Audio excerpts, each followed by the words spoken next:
بسم اللہ الرحمن الرحیم الحمدللہ والصلاة والسلام علی رسول اللہ وعلی آلہ وصحبہ ومن والا۔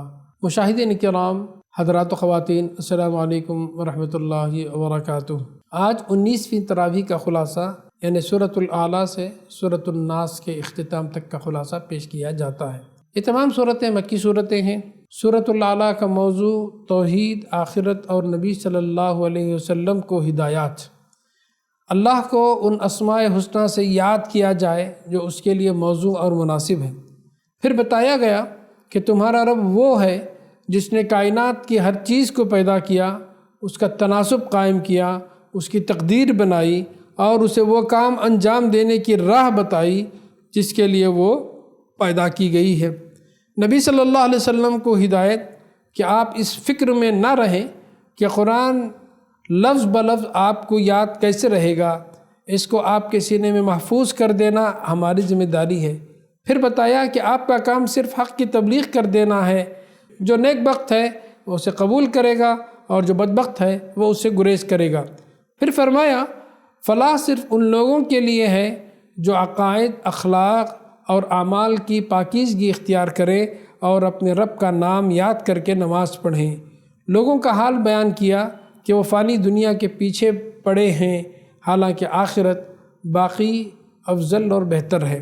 سورۃ الغاشیہ میں سوال کیا گیا کہ کیا تمہیں کچھ خبر بھی ہے جب سارے عالم پر چھا جانے والی آفت نازل ہوگی، اس وقت سارے انسان دو گروہوں میں تقسیم ہو کر دو مختلف انجام دیکھیں گے۔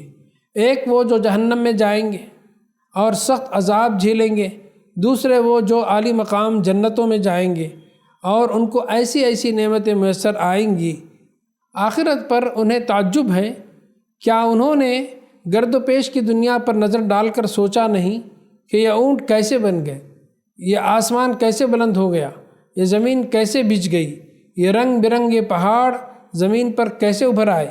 یہ ساری چیزیں اگر بن سکتی تھیں اور بنی ہوئی ان کے سامنے موجود ہیں تو قیامت کیوں نہیں آ سکتی؟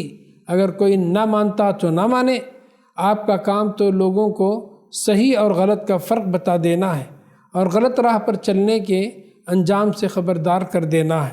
سورۃ الفجر کا موضوع آخرت کی جزا اور سزا کا اثبات ہے۔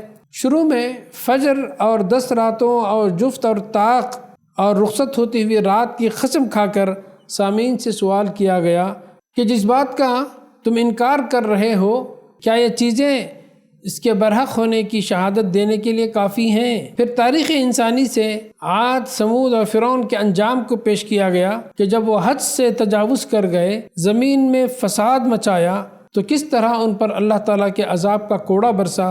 پھر لوگوں کے 2 طرز عمل بیان کیے گئے، ایک ان کا مادہ پرستانہ نقطۂ نظر جس کی بنا پر وہ اخلاق کی بھلائی اور برائی کو نظر انداز کر کے محض دنیا کی دولت اور جاہ و منزلت کے حصول یا فقدان کو عزت و ذلت کا معیار قرار دے بیٹھے تھے اور بھول گئے تھے کہ نہ دولت مندی کوئی نام ہے، نہ رزق کی تنگی کوئی سزا، بلکہ دونوں حالتیں انسان کے لیے امتحان ہیں۔ دوسرا طرز عمل یتیم بچوں کو کمزور پا کر ان کا ناحق مال ہڑپ کر لینا۔ اس سے مقصود زندگی میں جن انسانوں کا یہ طرز عمل ہے ان کا محاسبہ آخر کیوں نہ ہو، محاسبہ ضرور ہوگا۔ مجرمین اس دن پچھتائیں گے، مومنین اپنے اجر اور رب سے راضی ہوں گے اور رب ان سے راضی ہوگا۔ سورۃ البلد کا موضوع دنیا میں انسان کی اور انسان کے لیے دنیا کی صحیح حیثیت سمجھانا اور یہ بتانا ہے کہ اللہ نے انسان کے لیے سعادت و شقاوت کے دونوں راستے کھول کر رکھ دیے ہیں، ان کو دیکھنے اور ان پر چلنے کے وسائل بھی اسے فراہم کر دیے گئے ہیں۔ اب یہ انسان کی اپنی کوشش اور محنت پر موقوف ہے کہ وہ سعادت کی راہ پر چل کر اچھے انجام کو پاتا ہے یا شقاوت کی راہ پر چل کر برے انجام سے دوچار ہوتا ہے۔ سورۃ الشمس میں بتایا گیا کہ جس طرح سورج اور چاند، دن اور رات، زمین اور آسمان ایک دوسرے سے مختلف اور اپنے آثار و نتائج میں متضاد ہیں، اسی طرح نیکی اور بدی بھی ایک دوسرے سے اپنے آثار و نتائج میں مختلف ہے۔ پھر اللہ نے انسان کو جسم، حواس اور ذہنی قوتیں دے کر بالکل بے خبر نہیں چھوڑ دیا، بلکہ ایک فطری الہام کے ذریعے اس کے لاشعور میں نیکی اور بدی کا فرق و امتیاز اور شعور و احساس بھی رکھ دیا۔ انسان کے مستقبل کا انحصار اسی پر ہے کہ وہ اپنے اندر موجود تمیز، ارادے اور فیصلوں اور قوتوں کو استعمال کر کے نفس کے اچھے اور برے رجحانات میں سے کس کو ابھارتا ہے۔ اچھے رجحانات کو ابھارے اور برے رجحانات کو دبائے تو وہ حقیقی فلاح پائے گا، ورنہ وہ ناکام اور نامراد ہوگا۔ پھر تاریخ انسانی سے قوم سمود کی مثال دی، جس نے اپنے نفس کے اچھے رجحانات کو دبایا اور برے رجحانات کو ابھارا تو کس طرح وہ اللہ کے عذاب کے مستحق ہوئے۔ سورۃ اللیل کا موضوع زندگی کے مختلف راستوں کا فرق اور ان کے انجام و نتائج کے اختلاف کو بیان کرنا ہے۔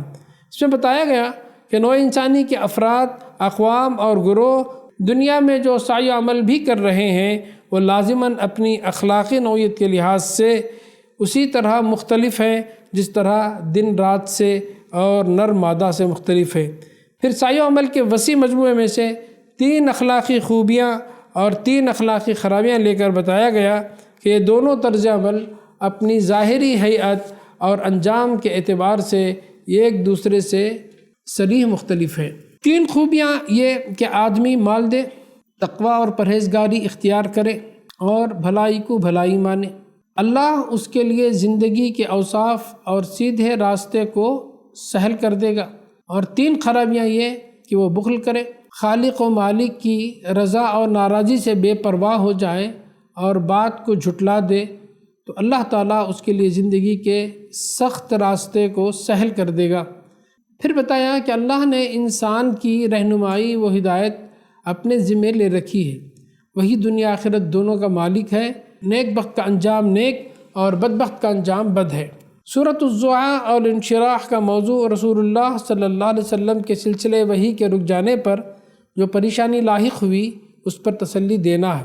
اللہ نے آپ کو یتیم پایا، ٹھکانہ فراہم کیا، ناواقف راہ پایا، پھر ہدایت بخشی، نادار پایا، مالدار بنا دیا، شرع صدر کی نعمت عطا کی، نبوت سے قوم کی جاہلیت کو دیکھ کر رنج و غم اور فکر و پریشانی کا کمر توڑ بوجھ آپ سے اتارا اور تمہارے ذکر کا آوازہ بلند کر دیا، لہذا تم اپنے رب کے منظور نظر ہو، وہ کیسے آپ کو بیار و مددگار چھوڑ سکتا ہے۔ سورۃ التین میں بتایا گیا کہ اللہ نے انسان کو بہترین ساخت پر پیدا کیا ہے، اس کے اندر نبوت جیسے بلند ترین منصب کے حامل لوگ پیدا ہوئے ہیں۔ پھر انسان جب غلط راستے پر چل پڑا تو ہم نے اسے بلند مقام سے گرا کر گراوٹ کی انتہا کو پہنچا دیا، جس سے ایمان اور عمل صالح والے ہی بچ سکتے ہیں۔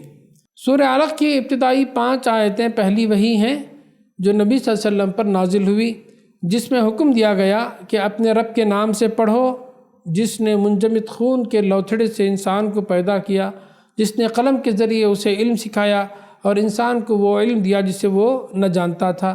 پھر ابو جہل کے جاہلانہ سلوک اور رویے پر گرفت کی گئی۔ سورۃ القدر میں قرآن شب قدر کی قدر و قیمت اور اہمیت سے آگاہ کیا گیا۔ سورۃ البینہ میں اہل کتاب و مشرکین میں سے جو لوگ کافر تھے حق سے ان کے منحرف ہونے کی وجہ بتلائی گئی، حالانکہ انہیں توحید خالص اختیار کرنے کا حکم دیا گیا تھا۔ پھر بتایا کہ ایمان اور عمل صالح کرنے والے بہترین خلائق ہیں جن کا انعام ابدی جنتیں ہیں، کفر کرنے والے بدترین خلائق ہیں جن کی سزا جہنم ہے۔ سورۃ الزلزال میں بتایا گیا کہ قیامت جب قائم ہوگی تو پوری زمین ہلا ماری جائے گی، وہ اپنے اندر کے سارے بوجھ نکال کر باہر رکھ دے گی، ایک ایک انسان نے اس کی پشت پر جو کچھ کیا ہے اسے بیان کر دے گی، کوئی ذرہ برابر نیکی اور بدی ایسی نہ رہ جائے گی جو سامنے نہ آ جائے۔ سورۃ العادیات میں بتایا گیا کہ انسان آخرت کا منکر یا اس سے غافل ہو کر کیسی اخلاقی پستی میں گر جاتا ہے۔ عرب میں پھیلی ہوئی عام بدامنی کو دلیل کے طور پر پیش کیا گیا۔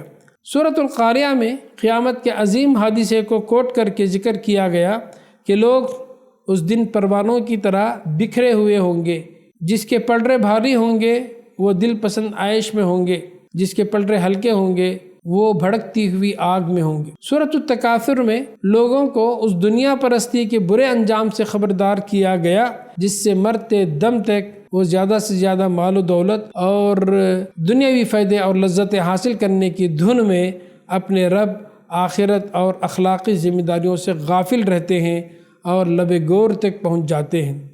سورۃ النصر میں انسان کے فلاح و خسران کا راستہ واضح کیا گیا کہ ایمان، عمل صالح، حق و صبر کی تلقین فلاح کا راستہ ہے اور ان اوصاف سے خالی زندگی خسران کا باعث ہے۔ سورۃ الہمزہ میں جاہلیت کے معاشرے میں موجود چند اخلاقی برائیوں اور جن کا یہ کردار ہو ان کا انجام بیان کیا گیا۔ سورۃ الفیل میں اصحاب الفیل کی تدبیر کو کس طرح اللہ تعالیٰ نے ابابل پرندوں کے ذریعے ہلاک و برباد کیا، اس سے نصیحت حاصل کرنے کی بات کہی گئی۔ سورۃ القریش میں اللہ کے عظیم احسانات، امن خوشحالی کو یاد دلا کر رب کعبہ کی خالص بندگی اختیار کرنے کی دعوت دی گئی۔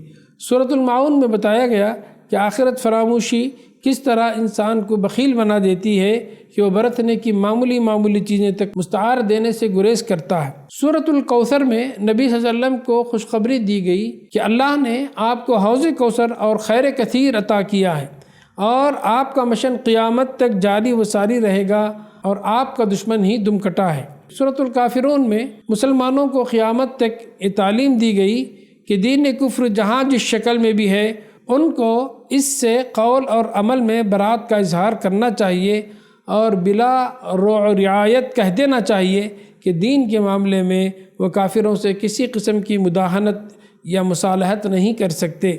سورۃ النصر میں نصرت الہی سے اسلام کی فتح مکمل ہونے اور لوگوں کے فوج در فوج اس دین میں داخل ہونے کی بشارت دی گئی اور آپ صلی اللہ علیہ وسلم کو اپنے رب کی حمد و تسبیح میں مشغول ہو جانے کی تلقین کی گئی۔ سورۃ اللہب میں ابو لہب اور اس کی بیوی کو ناکامی اور نامرادی اور نار جہنم کی دھمکی سنائی گئی جس نے زندگی بھر رسول اللہ صلی اللہ علیہ وسلم کی مخالفت کی اور حضرت صلی اللہ علیہ وسلم کو سخت اذیتیں پہنچاتا رہا۔ سورۃ الاخلاص میں اللہ نے اپنا جامع تعارف کرایا، وہ اللہ یکتا ہے، سب سے بے نیاز ہے اور سب اس کے محتاج ہے، نہ اس کی کوئی اولاد ہے اور نہ وہ کسی کی اولاد ہے اور کوئی اس کا ہمسر بھی نہیں ہے۔ سورۃ الفلق اور سورۃ الناس جن کو معوذتین کہا جاتا ہے، سحر، جادو، ٹونے ٹوٹکے اور تمام جن و انس اور تمام مخلوقات کے وسوسوں، شرور و فتن سے حفاظت کے لیے اللہ نے اتاری ہے، جن کے ذریعے خود نبی صلی اللہ علیہ وسلم پر لبید بن عاصم یہودی نے جو سحر کیا تھا اس کا اثر زائل کیا گیا۔ نزول کے بعد تاحیات نبی صلی اللہ علیہ وسلم ان صورتوں کو پڑھ کر اپنے جسم پر دم کر لیا کرتے تھے اور آپ نے امت کو بھی اس کی تلقین کی ہے۔ اسی پر یہ آیتیں ختم ہوتی ہیں۔ بارک اللہ لنا ولکم فی القرآن العظیم ونفعنا وإیاکم بالآیات والذکر الحکیم وآخر دعوانا ان الحمد للہ رب العالمین۔ والسلام علیکم ورحمۃ اللہ وبرکاتہ۔